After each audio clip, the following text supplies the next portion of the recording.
ఇది పెద్ద ఎత్తున నడుస్తున్నటువంటి డిస్కషన్. హైడ్రా కూల్చివేతల పైన అందరి పట్ల ఒకే రకమైనటువంటి న్యాయం చేయాలని చెప్పింది. కొందరిని పక్కన పెట్టి కొందరి మీద టార్గెట్ చేస్తున్నారు.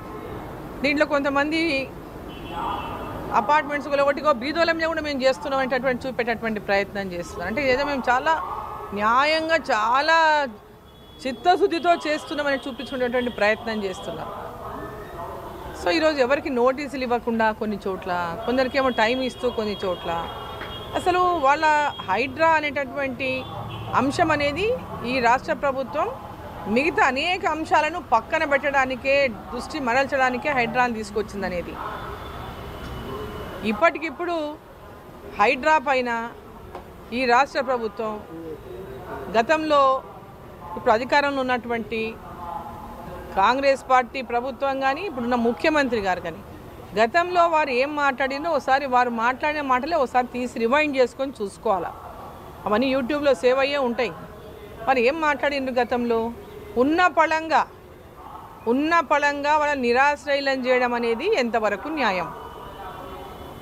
ఎన్నో ఏండ్ల కిందట నిర్మించుకున్నటువంటి ఇండ్లను కూల్చడం అనేది ఎంతవరకు న్యాయం? గతంలో వారేం మాట్లాడింది కదా, వారికి నోటీసులు ఇవ్వండి, పెనాల్టీలు ఇవ్వండి, గవర్నమెంట్ దానికి ఏమైనా రుసుము వసూలు చేయండి.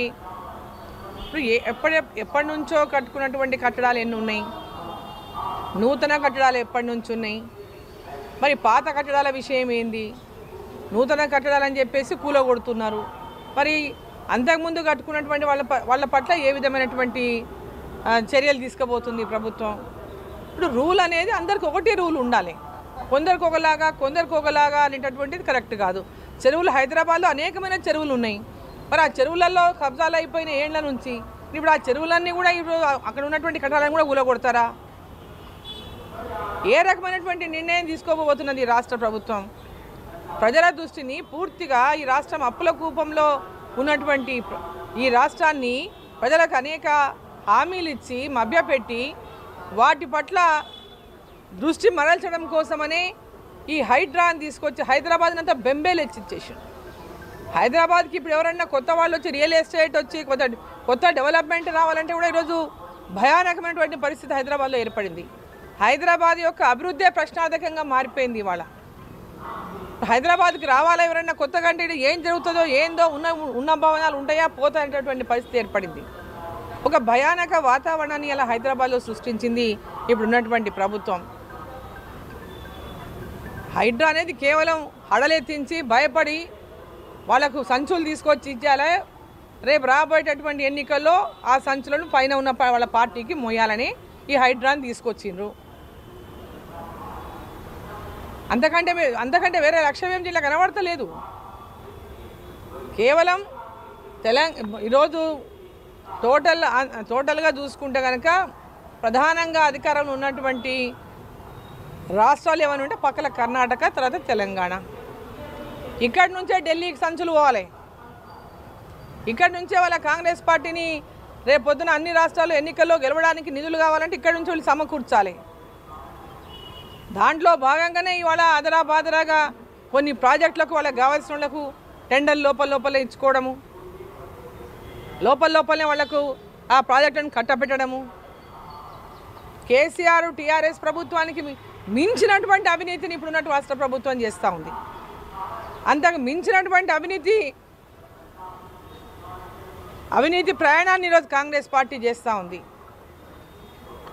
సో కాంగ్రెస్ పార్టీ ఇవాళ చేస్తున్నటువంటి అభివృద్ధి పేరిట దోస్తున్నటువంటి దోపిడీలే కానీ, ఒక పక్క పేదవాళ్ళకి ఇవ్వాల్సిన పథకాల పట్ల ఇప్పటిదాకా లేదు, రైతులకు ఇవ్వాల్సిన పథకాల పట్ల ఇప్పటిదాకా లేదు, చొరవలేదు. కానీ అమాంతరంగా అడ్డగోలుగా వాళ్ళ బంధువులకు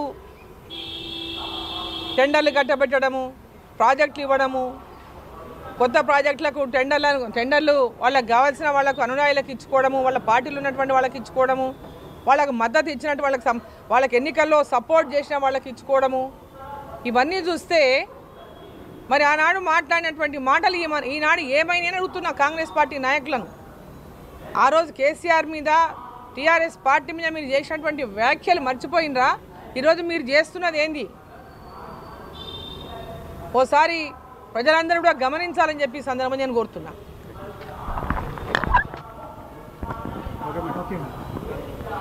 వక్ఫ్ పైన 2024 వక్ఫ్ యాక్ట్ 2024 అమెండ్మెంట్ బిల్ ఏదైతే పార్లమెంట్లో ఇంట్రడ్యూస్ చేసిండ్రో బిల్లుని, ఆ బిల్లు పైన జాయింట్ పార్లమెంటరీ కమిటీ రేపు హైదరాబాద్కు రాబోతున్నది. వివిధ రాష్ట్రాల్లో కమిటీ పర్యటిస్తున్నటువంటి నేపథ్యంలోనే రేపు తెలంగాణ కూడా ఆ కమిటీ రాబోతుంది. రేపు హైదరాబాద్లో ఆ కమిటీ మరి ఇక్కడ సమావేశం పెడతా ఉంది. దాంట్లో అనేక మంది వారి వారి అభిప్రాయాలు తెలపడానికి, వారి అభ్యంతరాలు తెలపడానికి, ఎవరైతే ఇప్పటికే మెయిల్స్ పంపించినారో, లెటర్స్ పంపించినారో కమిటీకి, వారికి అంతా కూడా కమిటీ రేపు మాట్లాడడానికి, వాళ్ళ అభిప్రాయాలు తెలపడానికి, అభ్యంతరాలు తెలపడానికి రేపు సమయం ఇస్తూ ఉంది. అదేవిధంగా ఎవరైనా రిప్రజెంటేషన్స్ కూడా కమిటీకి ఇవ్వాలనుకునేటటువంటి ఆర్గనైజేషన్స్ కానీ లేదా వ్యక్తిగతంగా కానీ వాళ్ళందరూ కూడా కమిటీకి వారి యొక్క రిప్రజెంటేషన్స్ కూడా రేపు ఇవ్వడానికి అవకాశం కల్పిస్తుంది. సో ముఖ్యంగా ఏంటంటే ఈ యొక్క అమెండ్మెంట్ బిల్లు 2024 వక్ఫ్ యాక్ట్ అమెండ్మెంట్ బిల్లు పైన అనేక అపోహలను, దుష్ప్రచారాన్ని పెద్ద ఎత్తున చేస్తూ ఉన్నారు కొందరు. ఈ యొక్క అమెండ్మెంట్ బిల్లు కనుక పాస్ అయితే వక్ఫ్ ల్యాండ్స్ అన్నీ కూడా కేంద్ర ప్రభుత్వం చేతుల్లోకి వెళ్ళిపోతామని, అదేవిధంగా మదర్సాలు గుంజుకుంటారని, మసీదులు గుంజుకుంటారని, కబ్రస్థాన్లు గుంజుకుంటారని, ఏవి మిగిలవని, అన్నీ లాగేసుకుంటారనేటటువంటి దుష్ప్రచారం ఏదైతే ముస్లిం సోదరులను రెచ్చగొట్టడానికి కొందరు చేస్తున్నటువంటి ప్రచారం ఏదైతే ఉందో, ఆ వక్ఫ్ ల్యాండ్స్ని కొందరు తమ యొక్క